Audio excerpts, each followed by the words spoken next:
இன்றைக்கான எபிசோடில் வந்து என்ன நடக்குது அப்படின்னு பார்க்க போகிறதுக்கு முன்னாடி நம்ம சேனலை மட்டும் லைக் அண்ட் சப்ஸ்கிரைப் மட்டும் பண்ணிடுங்க. ஃபஸ்ட்டு எடுத்தோடனே மண்டபத்துக்கு வந்து நம்ம பிச்சைக்காரர்கள்லாம் வர்ற மாதிரி காட்டுறாங்க. பிச்சைக்காரங்கள்லாம் வந்து நம்ம அறிவு இருக்கார்ல, அறிவு வந்து வாசல் நின்றுட்டு இருக்காரு. அவர்கிட்ட ஐயா எங்களுக்கு சாப்பாடு போடுங்கய்யா அப்படிங்கிற மாதிரி பிச்சைக்காரங்கள்லாம் கேட்குறாங்க. என்னையா அதுக்குள்ளே இப்போயே வந்துட்டீங்க, போயிட்டு பிறகு வாங்க, இன்னும் கல்யாணமே முடியலை, அதுக்குள்ளே நீங்கள் இப்போயே வந்து சாப்பாடுன்னு சொல்லிட்டு இருக்கீங்க, போயிட்டு கடைசியாக வாங்க, அப்போ தான் உங்களுக்கு சாப்பாடு உண்டு அப்படிங்கிற மாதிரி அறிவு சொல்கிறாரு. இல்லையா நாங்கள் பெரியவங்க, பசி தாங்க முடியல, எங்களால் சாப்பாடு போடுங்கயா அப்படிங்கிற மாதிரி ஒரு பெரியவர் சொல்கிறாரு. சொன்னால் என்னையா புரிஞ்சிக்கவே மாட்டேங்கிறீங்க அப்படின்னு சொல்லிட்டு அறிவு பேசிக்கிட்டு இருக்க நேரத்தில் அந்த சைட்லேருந்து சாரதாம்மா, ஆதி, கேசவெல்லாம் வந்துடுறாங்க. ஆதி என்னப்பா இது சாரி அறிவு என்னப்பா அப்படிங்கிற மாதிரி சாரதாம்மா கேட்குறாங்க. இல்லைக்கா இன்னும் கல்யாணமே முடியலை, அதுக்குள்ளே வந்து சாப்பாடுன்னு கேட்டுக்கிட்டு இருக்காங்க அப்படிங்கிற மாதிரி சொன்னோடனே, அதான் நான் போயிட்டு பிறகு வர சொல்லியிருக்கேன் அப்படிங்கிற மாதிரி அறிவு சொல்கிறாரு.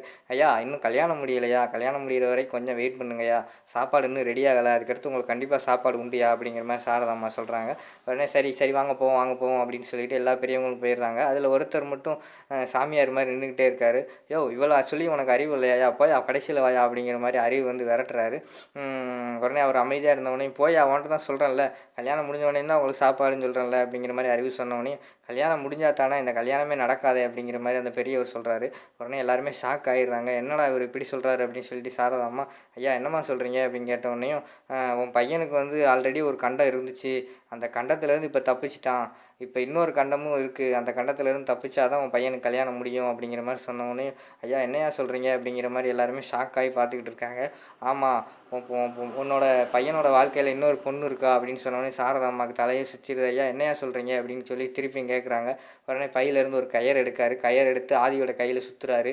இந்த கயர் வந்து உன் கையில் இருக்கிற வரைக்கும் அந்த கண்டம் உன்னை ஒன்றுமே செய்ய முடியாது, அந்த கயரை மட்டும் எப்படி எக்காரணத்தை கொண்டு கலட்டிடாத அப்படின்னு சொல்லிட்டு அந்த பெரியவர் சொல்கிறாரு.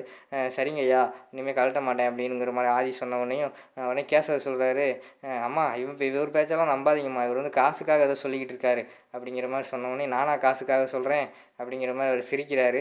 போயா அப்படின்னு சொல்லிட்டு அறிவு எல்லாருமே சேர்ந்து அந்த பெரியவரை விரட்டி விட்டுறாங்க. அடுத்து வந்து எல்லாருமே அவங்கவுங்க வேலையை பார்க்க போயிடுறாங்க. ஆனால் சாரதா அம்மாவுக்கு மட்டும் வந்து மைண்டில் வந்து இந்த பிரச்சனை அப்படியே ஓடிக்கிட்டே இருக்குது. அவர் சொன்னது அப்படியே என்ன நம்ம நம்ம நம்ம நம்ம பையனுக்கு நடந்தது அப்படியே சொல்கிறாரே அப்படிங்கிற மாதிரி யோசிச்சுக்கிட்டே இருக்காங்க. யோசிச்சுக்கிட்டே இருக்கிற நேரத்தில் அவர் சொன்னதெல்லாம் கேட்டு மயங்கி விழுந்துடுறாங்க கீழே. அந்த நேரத்தில் ஆளே இல்லை. அந்த நேரத்தில் அங்கே கூடி பாரதி வராங்க. பாரதி வந்து பார்த்துட்டு தண்ணியெல்லாம் தெளித்து எழுப்பி மயக்கத்துலேருந்து தெளிய வச்சிடுறாங்க. அம்மா என்னம்மா திடீர்னு மயங்கி விழுந்துட்டீங்க, சாப்பிட்லையா, என்னம்மா ஆச்சு அப்படிங்கிற மாதிரி கேட்டவொடனே, அதெல்லாம் ஒன்றும் இல்லைம்மா, எனக்கு ஒரு பிரச்சனை, சாமியார் வந்து என்கிட்ட ஒன்று சொன்னார், அதனால் கீழே விழுந்துட்டேன் அப்படிங்கிற மாதிரி சொல்கிறாங்க. உடனே சரிங்கம்மா நீங்கள் எதையும் நினைக்காதீங்க, அவர் சாமியார் தானே, சாமி வந்து சொல்லலையே, அவர் நம்மள மாதிரி மனுஷர் தானே அப்படின்னு சொன்னவொடனே அவங்க யோசிக்க ஆரம்பிச்சிடுறாங்க. சரிம்மா நீ சொல்கிறது புரியுது அப்படிங்கிற மாதிரி சொல்கிறாங்க. சரிம்மா நீங்கள் எப்போ வந்தீங்க, வாங்க உங்களை கொண்டு போய் ரூமில் விட்டுறேன் அப்படிங்கிற மாதிரி வந்து பாரதி சொல்கிறாங்க. இல்லைம்மா எனக்கு இன்னும் கல்யாண வேலை இருக்குல்ல, நான் வந்து ஆதியோட அம்மா அப்படின்னு சொன்னவொடனே பாரதிக்கு வந்து ஷாக் ஆகிடுது. உடனே ஆதியோட அம்மாவா அப்படிங்கிற மாதிரி ஷாக் ஆகி கேட்காங்க. நீ யாருமா அப்படின்னு கேட்டவொடனே, நான் வந்து ஆதியோட ஆஃபீஸில் வேலை செய்கிறேன் அப்படிங்கிற மாதிரி சொன்னோன்னே, அப்படியா சரி சரி, அந்த சாமியார் என்ன சொன்னாங்கன்னு தெரிஞ்சுக்கலாமா அப்படிங்கிற மாதிரி வந்து நம்ம பாரதி நைஸாக கேட்குறாங்க. அந்த சாமியார் வந்து என் பையனோட வாழ்க்கையில் வந்து கண்டம் இருக்குது, ஆல்ரெடி ஒரு கண்டம், அதாவது அவனுக்கு கல்யாணம் வரைக்கும் வந்துட்டு திருப்பியும் கல்யாணம் நின்று போய் அவனுக்கு ஹார்ட் ஆப்ரேஷன்லாம் முடிஞ்சிருக்கு, இப்போ தான் கொஞ்சம் நல்லா இருக்கான், திருப்பியும் அவன் வாழ்க்கையில் வந்து கண்டம் இருக்குது அப்படிங்கிற மாதிரி சொல்கிறாங்க அப்படிங்கிற மாதிரி சொன்னோடனே பாரதி வந்து அதெல்லாம் நம்பாதீங்கம்மா, நல்லது தான் நடக்கும் அப்படிங்கிற மாதிரி சொல்லிவிட்டு சாரதாம்மாவுக்கு நம்பிக்கை கொடுத்து அனுப்பி வச்சிடுறாங்க.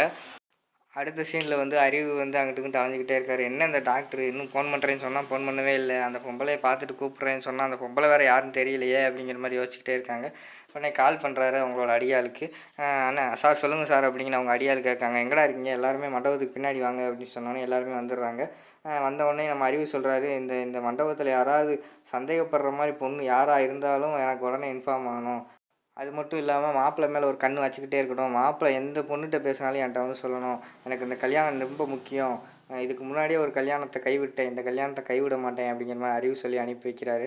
சரிங்க சார் நீங்கள் ஒன்றும் கவலைப்படாதீங்க, இந்த மண்டபத்தையும் எங்கள் கண்ட்ரோலில் எடுத்துக்கிட்டோம், இனிமேல் என்ன நடந்தாலும் நாங்கள் அவங்கள்ட்ட இன்ஃபார்ம் பண்ணிடுவோம் அப்படிங்கிற மாதிரி சொல்லிவிட்டு அந்த ரவுடிங்க போயிடுறாங்க. அடுத்த சீனில் வந்து ஆதியையும் நம்ம கேசவன் தான் காட்டுறாங்க. கேசவ் டென்ஷனோட அங்கிட்டு அலைஞ்சிக்கிட்டே இருக்காரு.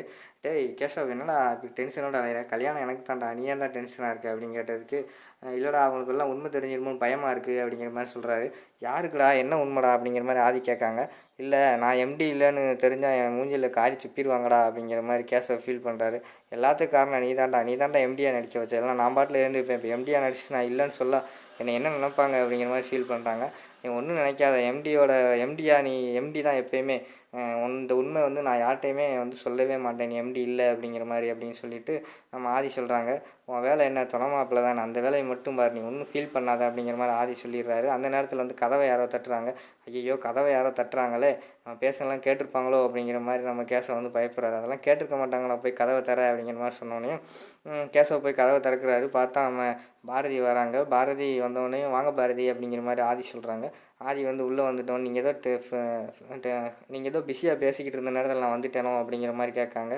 ஐயோ, அவங்க கேட்டிருப்பாங்களோ அப்படிங்கிற மாதிரி சொல்லிவிட்டு நம்ம கேஷை வந்து ஃபீல் பண்ணிக்கிட்டு இருக்காரு. அதெல்லாம் ஒன்றும் இல்லைங்க, நாங்கள் சும்மா தான் விளையாட்டுக்கு தான் பேசிக்கிட்டு இருந்தோம் அப்படிங்கிற மாதிரி நம்ம கே ஆதி வந்து சொல்லி சமாளிச்சிடுறாரு. நீங்கள் என்ன விஷயமா வந்தீங்க சொல்லுங்கள் பாரதி அப்படிங்கிற மாதிரி ஆதி கேட்டோடனே, இல்லை ஆதி, நான் வந்து உங்கள் அம்மாவை பார்த்தேன், உங்கள் அம்மாவிட்ட பேசினேன் அப்படிங்கிற மாதிரி சொன்னோடனையும் நம்ம கேசவும் நம்ம ஆதி ரொம்ப ஷாக் ஆகிக்கிட்டு இருக்காங்க. அதோடு பார்த்திங்கன்னா அந்த வீடியோ வந்து முடிஞ்சிருது.